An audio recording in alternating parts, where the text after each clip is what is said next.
तो दोस्तों, हॉट फोमेंटेशन यानी गर्म पानी से सिकाई करना किसी भी चोट के लिए बहुत इंपॉर्टेंट तरीके की थेरेपी माना जाता है। लेकिन इससे संबंधित कुछ इंपॉर्टेंट प्रिकॉशंस हैं जिस पर आज हम बात करेंगे।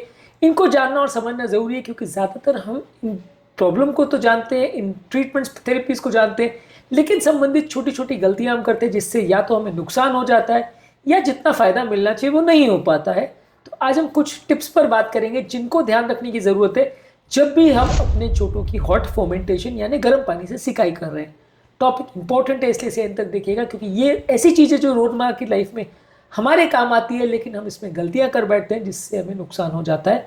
टॉपिक पर जाने से पहले जो लोग हमारे चैनल पर नए हैं उन्हें रिक्वेस्ट करूंगा कि चैनल को सब्सक्राइब करें, वीडियोस को लाइक करें, शेयर करें, फॉलो करें, कमेंट करें, पूरा देखें।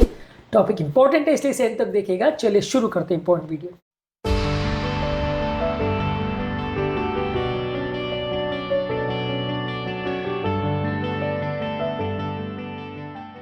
सबसे पहला टेम्परेचर कंट्रोल जरूरी है। बहुत ज़्यादा गर्म भी नहीं, बहुत ज़्यादा ठंडा भी नहीं होना चाहिए।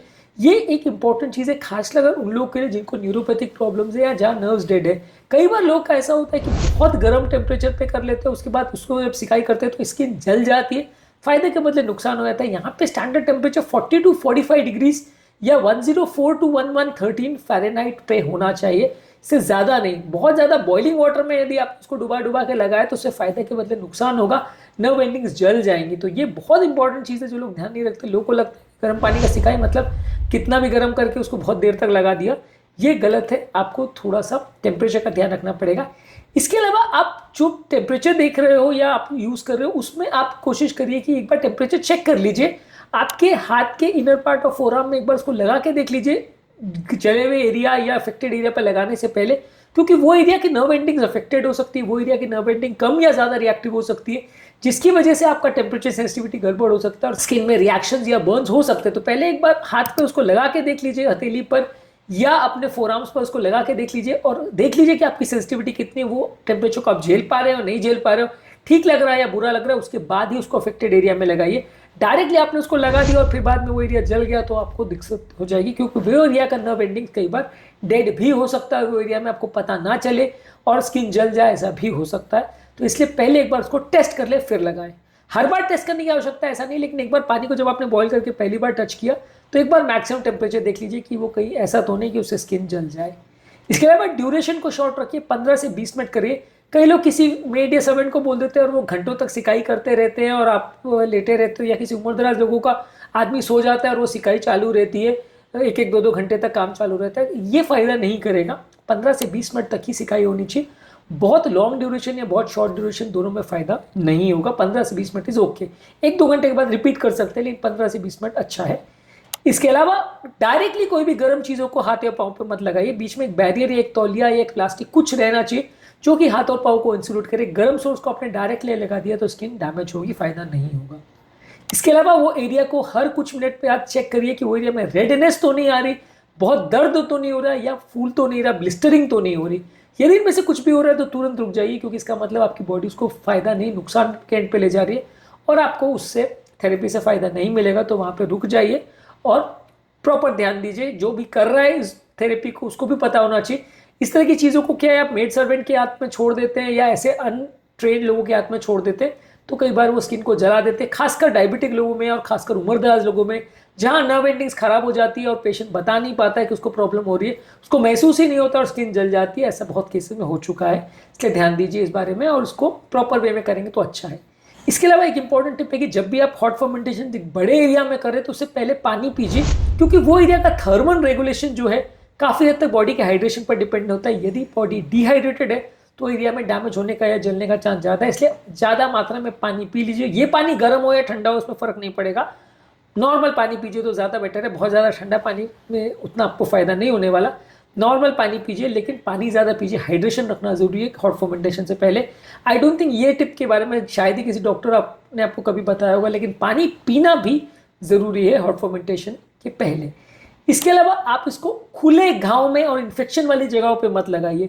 यदि आपको खुला घाव है और वहाँ पे इन्फेक्शन हो गया, कीटाणु हो गए, पस हो गए, तो वहाँ पे लगाने से फायदे के बदले नुकसान होगा। इसके अलावा अगर किसी व्यक्ति को डायबिटीज़ है, सेंसरी न्यूरोपैथी है, वहाँ पे बहुत ज़्यादा कॉशन रखिए, क्योंकि वहाँ पे पेशेंट को अगर जलन होगी तो वो बता नहीं पाएगा और उसको प्रॉब्लम होगी। छोटे बच्चे और उम्रदराज लोगों में भी बहुत ज़्यादा ध्यान रखने की जरूरत है, क्योंकि ये बहुत ज़्यादा सेंसिटिव होते हैं और ऐसे लोगों में प्रॉब्लम्स होने का चांस कंपैरेटिवली ज़्यादा होता है नॉर्मल अडल्ट लोगों के कंपैरिजन में।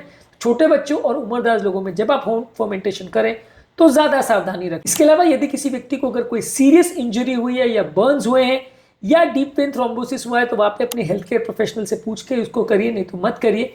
इसके अलावा अगर किसी व्यक्ति को क्रॉनिक मेडिकल कंडीशन है, जैसे हार्ट का प्रॉब्लम है, स्किन का प्रॉब्लम है, वहाँ पे भी डॉक्टर को प्रॉपरली पूछ करके फिर ही इसको फॉलो करिए, नहीं तो आपको फायदे के बदले नुकसान हो सकता है। तो कोई भी अगर प्रॉब्लमैटिक चीज़ है, जहाँ सिंपल जॉइंट का प्रॉब्लम नहीं, कुछ और भी इशू है, तो वहाँ पे एक बार आपके डॉक्टर के साथ डिस्कस कर लेंगे तो ज़्यादा अच्छा है, नहीं तो प्रॉब्लम्स होने का चांस ज़्यादा रहेगा। इसके अलावा अगर कहीं पे बहुत ज़्यादा सूजन है तो वहाँ पे इसको मत लगाइए, वहाँ पे ठंडा कंप्रेस लगाइए। सूजन अगर इंजरी के बाद इमीडिएटली हो जाती है तो वहाँ पे लगाने से आपको वो एरिया में ब्लड सप्लाई बढ़ जाएगा तो सूजन बढ़ जाएगी। तो स्वेलिंग अगर हो रही है तो वहाँ पहले 48 घंटे में कोल्ड कंप्रेस को ज़्यादा प्रेफर करें, गर्म चीज़ों को 2-4 दिन के बाद लगाएंगे तो ज़्यादा अच्छा है। इमीडिएटली इंजरी के बाद कई बार गर्म चीज़ों को करना थोड़ा अनहेल्दी या थोड़ा सा काउंटर प्रोडक्टिव हो सकता है।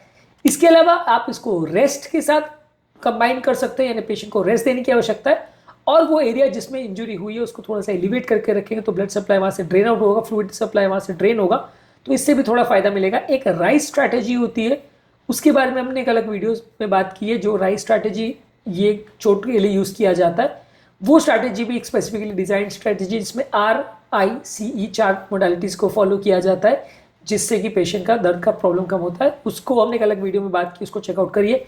इसके अलावा आप हॉट फर्मेंटेशन के बाद स्ट्रेचिंग एक्सरसाइज कर सकते हैं, जेंटल स्ट्रेचिंग एक्सरसाइज कर सकते हैं। इससे आपकी जॉइंट की स्टिफनेस कम हो जाएगी, फ्लेक्सिबिलिटी बेटर होगी, आपको दर्द कम हो जाएगा।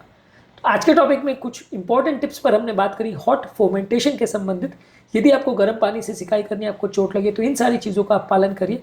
इससे आपको कंपैरेटिवली दर्द कम होगा, फायदा ज़्यादा मिलेगा और साइड इफेक्ट्स का चांस कम होगा। ये इस टॉपिक का फर्स्ट पार्ट था। इसके अलावा और भी बहुत सारे पॉइंट्स हैं जो हॉट फर्मेंटेशन संबंधित हम अपने सेकेंड पार्ट में डिस्कस करेंगे, उस वीडियो को भी जरूर चेकआउट करें। हॉट फर्मेंटेशन के जनरल रूल्स पर हमने बात करी, उसे चेकआउट करिए। कोल्ड फर्मेंटेशन पर भी और उसके प्रिकॉशंस पर भी हमने वीडियो किया, उसे भी जरूर देख लीजिए, तो आपको काफ़ी पता चल जाएगा कि क्या करना चाहिए क्या नहीं। उम्मीद करूंगा कि आज के टॉपिक में कुछ नई बातें जानने को मिली होगी। जो लोग हमारे चैनल पर नए हैं उन्हें रिक्वेस्ट करूंगा कि चैनल को सब्सक्राइब करें, वीडियोस को लाइक करें, शेयर करें, फॉलो करें, कमेंट करें पूरा।